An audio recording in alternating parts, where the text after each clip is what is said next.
What's going on YouTube? The Last Musketeer here, coming at you with part 4, The Eternal Evolution, Free-to-Play Is It Worth It series. Now, starting out on day 15, I wanted to give a brief showing of what I actually got out of a day's worth of farming in the Christmas event, and hopefully if you are playing, you got to take part in this event because it was absolutely fantastic for a free-to-play. I got so many resources, so many summons out of this, and I couldn't have asked for a better Christmas event. And in all honesty, it was one of my favorite of most of the games I played recently. Anything that gives me that many resources with very little work is always a great event. Now, my main goal of this whole week was probably to get as far as I can in campaign, make as much improvement as I possibly could in a week, because as we're getting closer to the end of the series, I wanted to see just how far I could push, and so I ended up going from 1220 to 1328 before my game actually crashed. And for some reason Eternal Evolution does that on BlueStacks. I'm not sure if I have something wrong in settings or I'm playing it on the wrong bitrate perhaps, but either way, hopefully I'll get it fixed at some point. But I realized as I was going through campaign that I unlocked a new sort of challenge for myself, and it's in Soul Mine, and it's called Abyss Faction. As you can see, Terron's open there. They open on different days. They're all three open on, I believe, Sunday. So you only clear 10 floors a day, and it's only a specific faction that you can use. So make sure that you're doing those each day. They give really good rewards, and you can only progress 10. So you want to make sure that you're always doing them.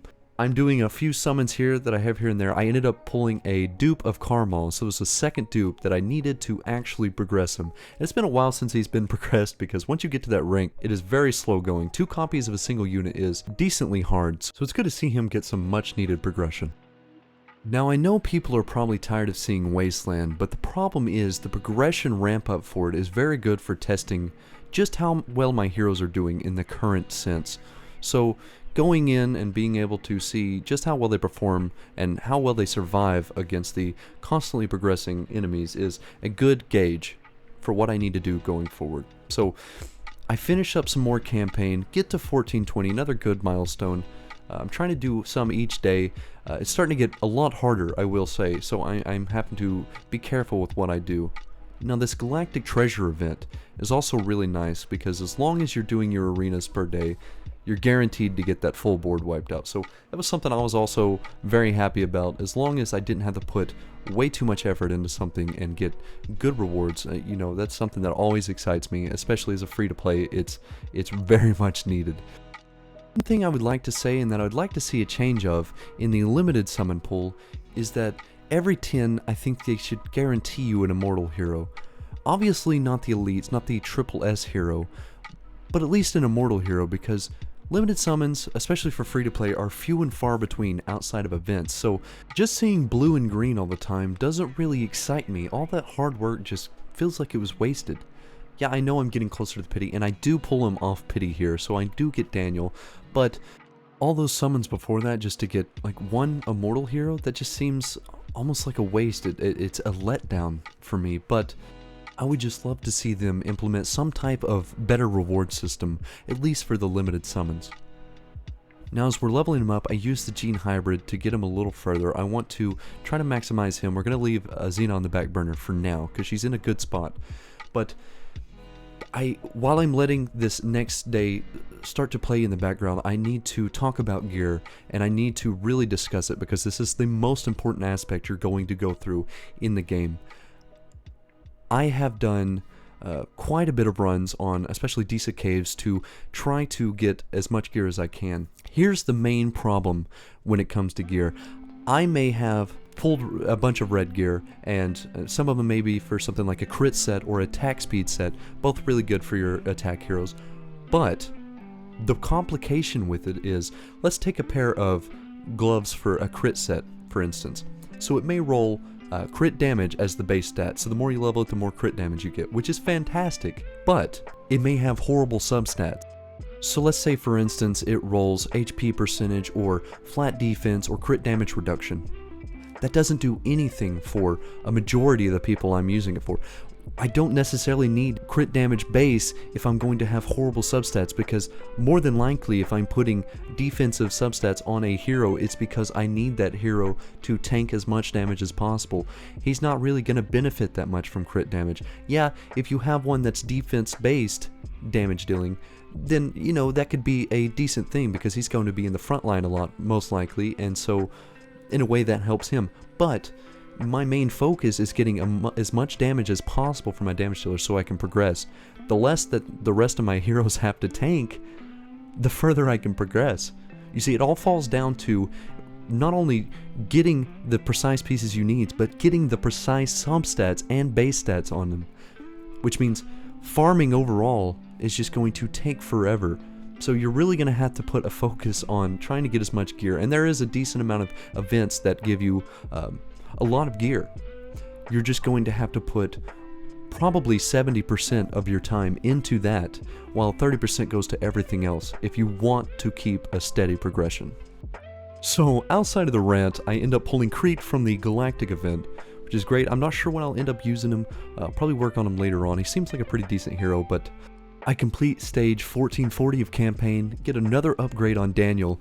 Progression is going pretty smooth so far. I'm actually working up pretty well. I even actually get the 2 limited summon time for Terradome on stage 4, and then I try stage 5. And I just want to gripe because once you get him down to 30%, he has a threshold in which he does his bomb phase. Now you'll see him push me back, pull me in, and then push me back again. Now the whole time, the timer at the top is actually ticking down, so you're losing precious seconds towards getting your best time.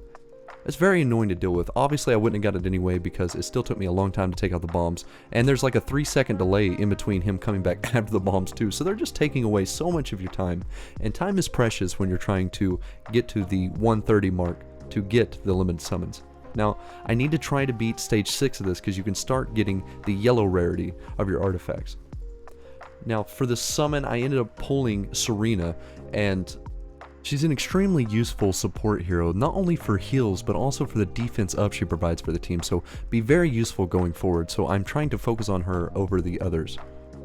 Now, this is one of the trials that you do during the Christmas event. This is one of 3 of them, and they weren't the easiest events. Obviously, I don't have a great team comp right now, and, you know, I'm working towards progression. I'm a bit behind what I would like to be at this point, but it's only because I don't have a unlimited amount of time to play. If I had had a lot more time to be able to sink into the game, I probably could have gotten a lot further, but as you get higher in points, you'll hit certain tiers and you'll unlock more stockings for your presence during the Christmas event. So if you had a high power going into this, you're going to get a lot more gifts than I did, but it was still a good amount of extra rewards that I got. So I just wanted to show it off, show kind of what it looked like. So I was doing a few more floors on the Abyss, not just the Abyss faction, but the Soul Mine part of it. Doing my daily floors. So far I haven't run into a problem. Soul Mine I hit 170 is about where I plateaued at the time. I did progress probably each day, but I was noticing it was getting harder and harder to build. I also knocked out a full tier campaign, went from 1440 to 1540, so that was a huge improvement. Definitely upped my resources gained.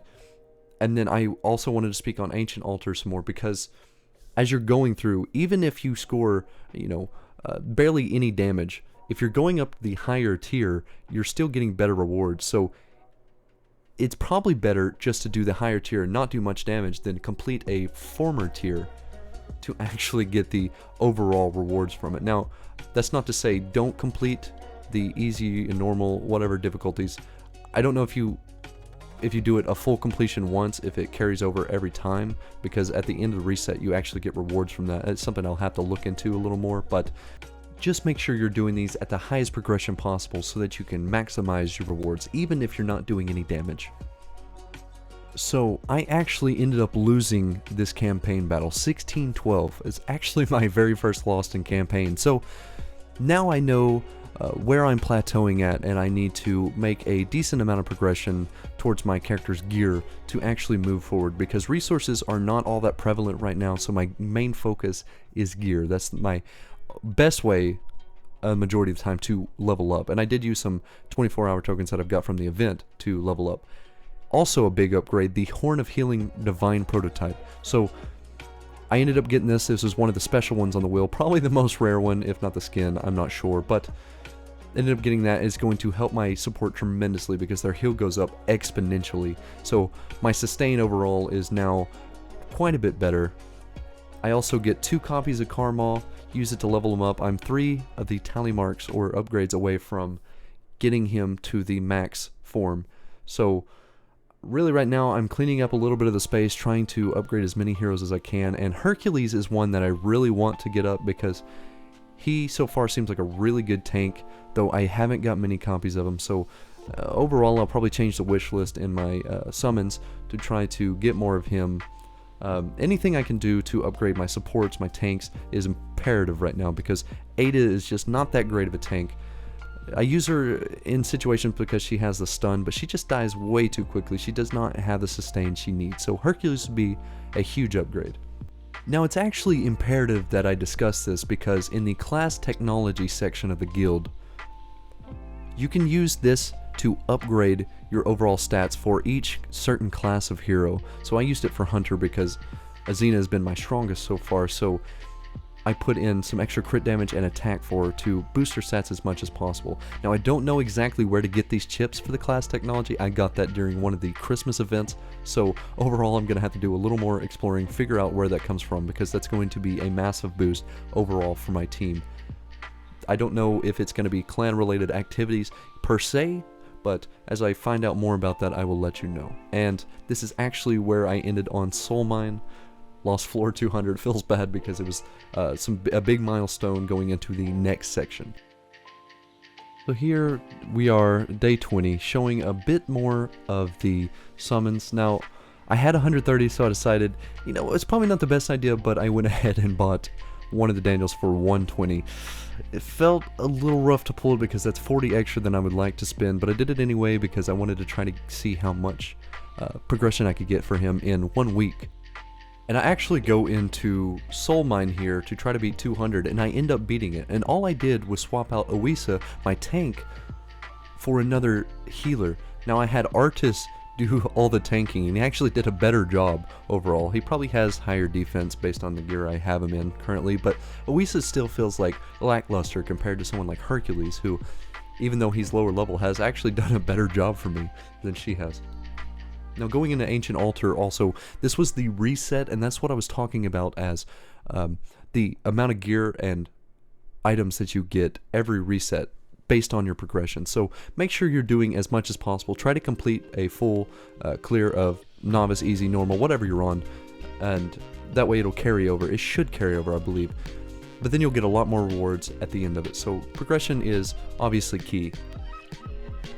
Now this is another showcase of why team comps matter. So I have a Oisa here as well, trying to tank. She doesn't do much damage, but she's also not doing a very good job of tanking. So once again, I'm losing, so I go into the same match, swap her out for another healer, have Artis tank again. I do it, and I do it very fast. I actually end up having 20 seconds left over after this fight. So it's very important that you put the right amount of sustain on your team. If you have a better tank than her, obviously it'll probably work out, but you may not actually need it. It seems like if you have someone like an Artis or a damage dealer that's based on defense, you can make them as tanky as possible, and they probably do just about as good of a job tanking as another tank would.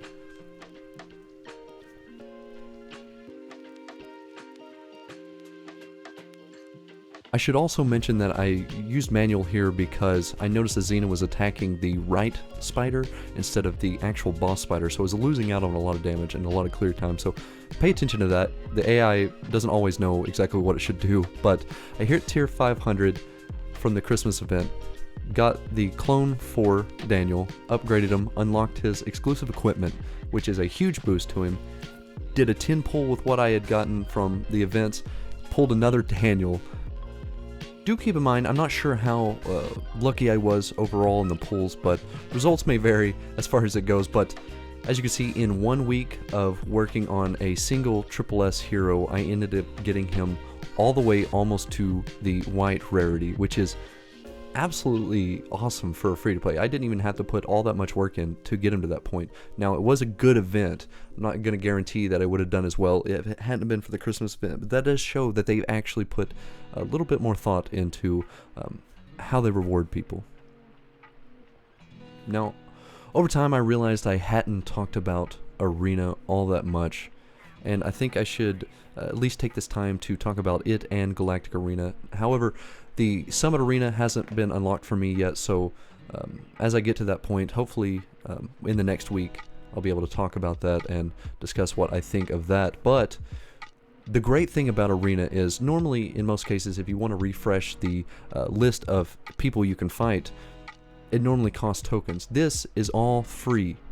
So, overall, you can refresh as much as you want until you get an enemy that you can actually beat. And so after using all my battles, I got to 189 by the end of the week, which is absolutely fantastic for a free-to-play player, especially with the time constraints I have. That seems like a really good, solid rank. I'm getting a lot of daily gems out of it. So, you know, focus on using your dailies, obviously. Refresh until you have someone you can guarantee you can beat. Galactic Arena especially, I think for the most part I've only lost like one of them so far, and it was probably because I didn't realize just how good his prototypes that he had were, or his commanders were, so they really gave him a good boost to already strong meta team comp. Even though I had a little bit higher of overall power, still ended up losing it. So like you're seeing here, just refresh until you get one you can guarantee you can beat, so you can keep climbing. Yeah, you may not get as many points from it, but that's not the problem you have to worry about. You just want to guarantee your wins, because any point counts,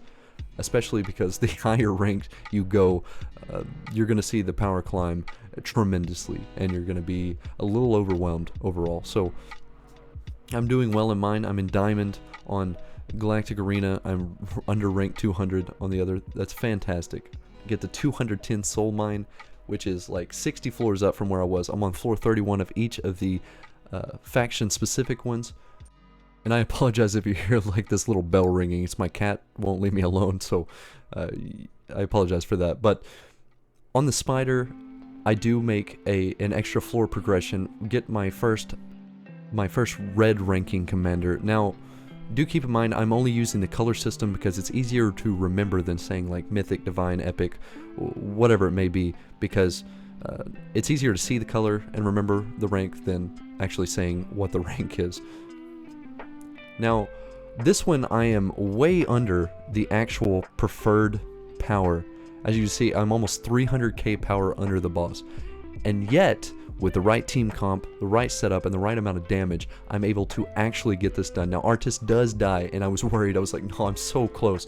But once he goes into that threshold where I have to hit a certain amount of attacks, I know he's going to be stunned for a little bit after that. So I ended up completing that, getting some gear, and then I went in and threw a 10 clear with my batteries and the extras that I had to try to get as much gear as I could.